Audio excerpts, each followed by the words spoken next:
Okey. Yang kedua apa dia? Teko emas yang cantik.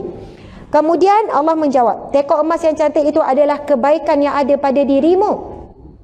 Yang mana walaupun engkau sembunyikan kebaikan yang kamu lakukan, engkau sembunyikan, akan diperlihatkan oleh Allah Subhanahu Wa Taala. Yang tu saya nak sebut tadi tu kaitannya dengan sifat integriti, dengan sifat ihsan. Kalau kita mempunyai satu akhlak, mempunyai satu sifat.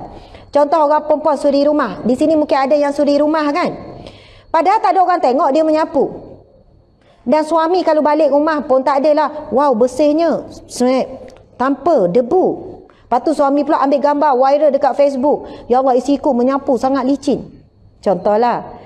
Maksudnya seorang suri rumah, kalau dia menyapu kerana happy kerana Allah, dan dia tahu dia menyapu ni dapat pahala daripada Allah, walaupun tak ada orang puji, walaupun orang pun tak tengok, dan dia menyapu dengan terbaik. Sapu-sapu, angkat tu, angkat ni, celah-celah, sapu-sapu. Sebab dia tahu, walaupun dia sapu tu, tak ada orang yang puji, tak adalah suami kata, ni gaji awak menyapu sebulan.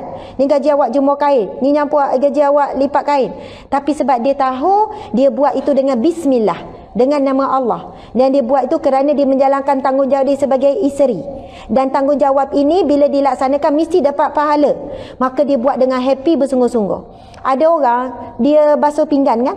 Basuh pinggan tu bila terak pinggan tu kan? Terak kau, tinggal mangkuk. Ikut down je.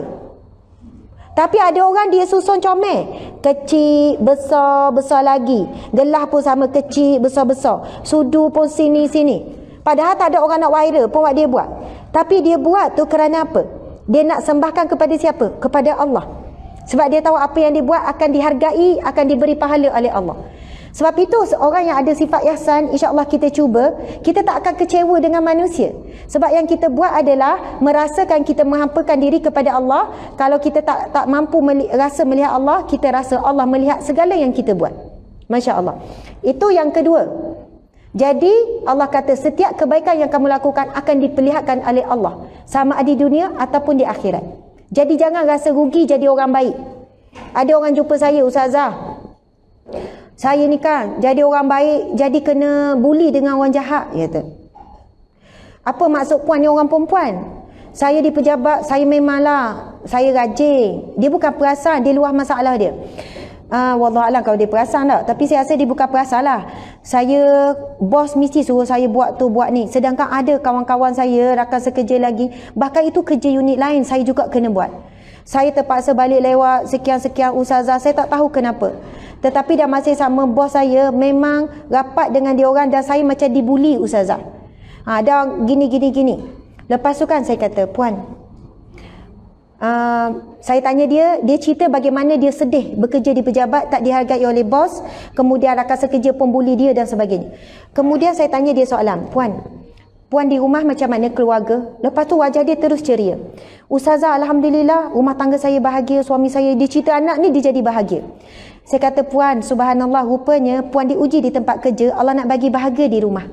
Kalau puan diberi pilihan nak bahagia di tempat kerja ke di rumah, dia pun nengu, saya nak bahagia dua-dua Ustazah. Yelah, kita semua nak di tempat kerja pun happy, di rumah pun happy, betul kan? Tapi puan, kadang-kadang betapa mahalnya Allah nak beri satu nikmat datang dengan ujian, dan Allah Maha Adil. Kalau kita terpaksa memilih antara dua, mesti kita pilih salah satu, iaitu keluarga yang bahagia. Jadi jangan kecewa kalau kita berada di mana-mana position yang mana manusia tak lihat kebaikan kita, Allah akan perlihatkan juga di dunia, kalau tidak di akhirat kelak. Yang ketiga, jangan menghampakan harapan. Ini Allah menjawab permintaan. Apabila kamu diberi permintaan ataupun diberi amanah, jangan kamu tolak. Jangan minta amanah, tapi kalau diberi jangan tolak. Sebab orang yang diberi amanah kemudian melaksanakan amanah, dia akan kedudukan yang hebat di sisi Allah. Kemudian yang keempat, apabila orang yang meminta harapan sesuatu, ini jawapan secara simpelnya adalah jangan kamu menolak permintaan orang meminta tolong. Kemudian yang terakhir, bau busuk kemudian larilah jauh. Jawapan Allah adalah itu adalah ghibah. Itu adalah mengumpat. Ngumpat ini sebenarnya baunya busuk, hanyir. Orang yang mengumpat ada tanda-tanda, betul atau tidak? Betul. Ada tanda-tanda tak? Sini siapa ketua ghibah? Ketua mengumpat. Yang mana kalau orang tengok muka dia, apa cerita? Orang tanya dia cerita, sebab tahu dah dia mesti bawa cerita. Ribah ni memang ada tanda, walaupun tak ada bau. Tak ada bau. Kalau berbau, kita semua busuk ni. Sebab semuanya ada ciri-ciri ribah tu. Tetapi perasan tak, kalau orang yang ribah, orang yang mengumpat, dia memek muka, cara dia bercakap lain. Kan? Kalau orang mengumpat ni kan, dia macam bisik-bisik. Memek muka pun lain. Kalau orang yang sedang bagi muhasabah, muka dia lain, dan orang yang mendengar mengantuk. Tapi kalau ribah ni kan, muka excited je. Dengan memek muka gini-gini. Kalau cakap pasal kerja dia, tak macam tu. Kita ni kadang-kadang cara ajak orang pun kita dah tahu dia ajak mengumpat. Kau mainlah kejap. Kejap je, kejap. Boleh agak tak ajak tu kan? Apa dia? Ada cerita ni, marilah. Apa yang Allah perintahkan dalam mimpi tersebut, larilah sejauh-jauhnya. Bila kita nampak ada situasi orang berkumpul, nampak macam ada ciri-ciri ribah, bukannya kita sound. Ni mengumpat sedunia ke ni? Bukan kita sound, kita lari sejauh-jauhnya. Walaupun dipanggil, kita buatlah apa pun alasan, minta maaf, saya nak pergi ke tandas. Lepas tu pergi tandas betul-betul lah. Buatlah alasan apa pun, larilah daripada ribah. Sebab ribah ni umpama makan daging saudara sendiri, dan ia amatlah busuk. Subhanallah, Allahu Akbar, Masya Allah. Saya kira itulah perkongsian pada hari ini. Mungkin masa dah lebih. Betul ke? Saya diberi masa pukul 9 hingga 11. Sekarang pukul berapa? Sekarang 10.40. Q&A. Kita diberi 2 jam 9 hingga 11. Lepas tu ada Q&A.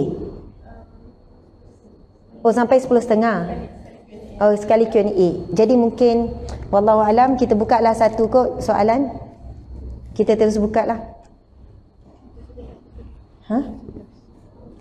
Sampai pukul 11 kan?